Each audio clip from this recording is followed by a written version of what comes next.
Hey there, it's Moy, and I'm excited to have you join me today.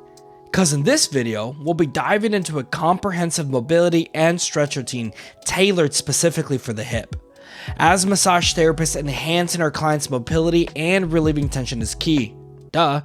And this routine is going to sure become a valuable addition to your practice. Get ready to learn effective techniques that will help your patients experience greater flexibility and mobility. So let's get rolling. During the session, my patient will be reading. The videos take a lot of time to record, and it's important to me that she enjoys the experience as well. A big thank you to her for generously donating her time and body to help all of us out. Alright, at the start of every session, begin with a generous application of mobilization. Not only does this warm up your patient's joints and muscles, but it also provides an excellent opportunity for you to identify any limitations. Ensure your patient remains relaxed, like a noodle. This experience is a passive technique where you, the therapist, do all of the work.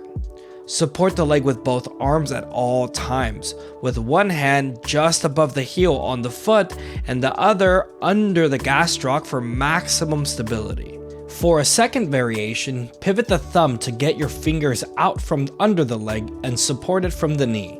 Both methods work great.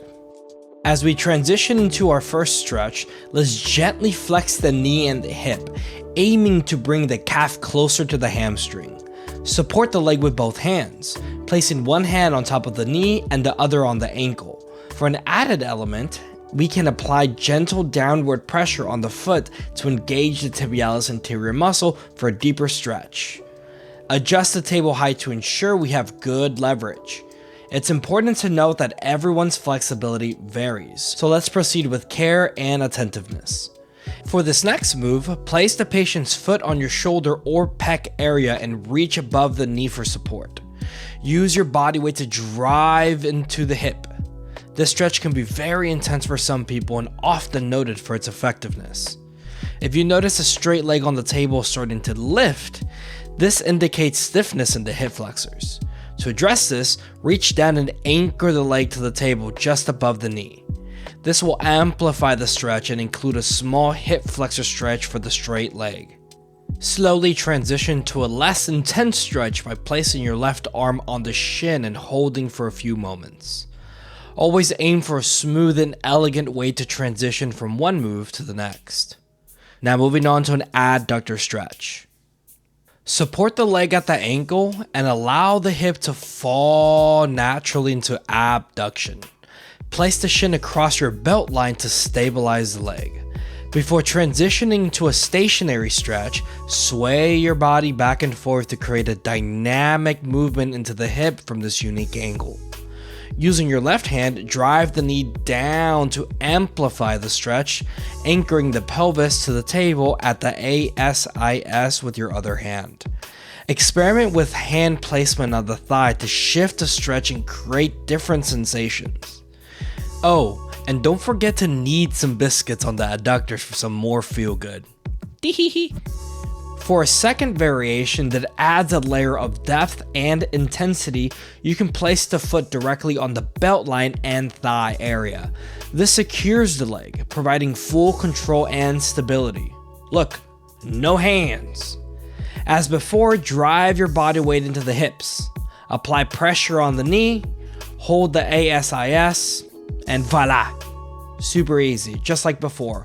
For more flexible patients, this method is preferred by both me and my patients. I think this might be a good time to ask, would you consider subscribing? But only do so if you feel like I've earned it. If not, it's cool, I'll catch you in the next video. But wait, do me a favor. Give it a little tipotment to that like button for me if you learned something new.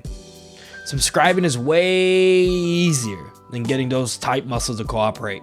You know what I'm saying? A lot less painful. Anyways, moving on to a hamstring stretch. Drive the hip into deep flexion. The stretch occurs as you extend the knee from the heel of the foot. I like to incorporate movements by extending and flexing before holding the stationary stretch. Experiment with different hand placements at the hamstrings or supporting the knee from the front. There are 3 types of variations to this one, so listen up. Let's get crazy now.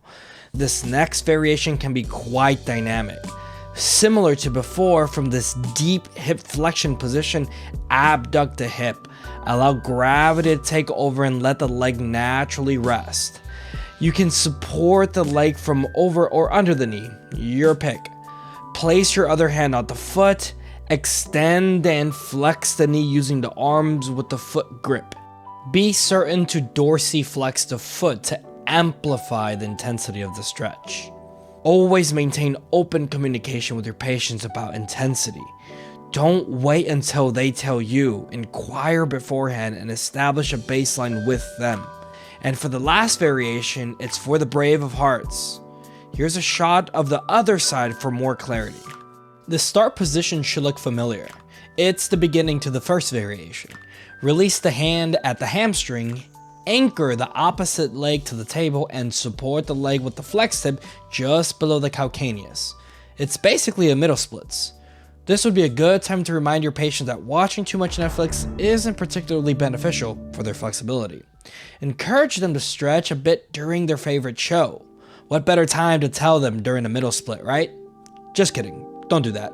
As per usual, I like to save the best for last. There are 2 ways to get into this next single leg cross stretch, depending on the therapist's preference and ability.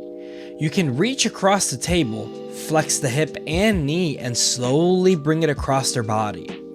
Alternatively, bend the knee and hip and place it over the opposite side, asking your patient to hold it in place while you shimmy around the table. This primarily targets the glute and trunk of the body. Drive the knee down towards the table to really activate the glute stretch. Remind your patient to find a nice, steady breath. They often tend to hold their breath because of the intensity. To keep things interesting, extend and flex the knee. This should look familiar. Eventually, get the shin across your belt line to increase stability and free up both hands. I like to reach behind in the SI joint region and provide an additional layer of intensity with a small rotation. If you haven't caught on already, each technique leads into one another. I shared them to you in the order that I thought would lead you to the next technique with ease. They all share similar setups. I encourage you to be creative and combine these in the best way that you find fit. Here's a shot of the other side. Don't be afraid to include the rib cage, with a pushing and pulling, almost like a twist of the ribs in the SI area. Remember that both sides are not equal. Take a look at her face right here. Clearly, it's intense, so move with caution and attentiveness. Thanks for joining me today for this deep dive into sports massage for the hip. If you enjoyed the video, please give it a thumbs up and don't forget to subscribe for more tips and techniques. Remember, a great massage is like a dance for your muscles, bringing rhythm and relaxation. Until next time, I'm sending you peace, love, and happy stretching. Take care. Peace out.